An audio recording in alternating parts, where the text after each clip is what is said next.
1997 मध्ये पहिल्यांदा जगातल्या चेस चॅम्पियनशिपला एका संगणकाने हरवलं, एका कम्प्युटरने हरवलं. ही हार मानवी प्राईडसाठी धक्कादायक होती. पण त्या चॅम्पियनने नंतर असं काही केलं ज्यामुळे की चेस खेळण्याची जी पद्धत आहे ना ती पूर्णपणे बदलली.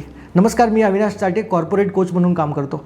1997 मध्ये IBMच्या डीप ब्लू संगणकाने पहिल्यांदा जगातील चेस चॅम्पियन म्हणजे गॅरी कॅस्परोविच यांना हरवलं. कॅस्परोविच निराश झाले, पण त्यांनी नवीन प्रकारचा चेस सुरू केला.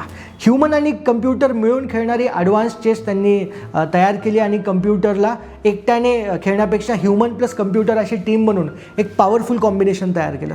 तुमच्या कंपनीत AI आणि ऑटोमेशनला एक धक्का म्हणून समजलं जातं, लोक घाबरलेले आहेत, तर कॅस्परोविच यांच्याकडनं शिका की टेक्नॉलॉजी हा धक्का नाही आहे, तो मित्रासारखा आहे. कम्प्युटरला कॅल्क्युलेशन करू द्या आणि ह्युमन्सला स्ट्रॅटेजी आणि क्रिएटिव्हिटी करू द्या.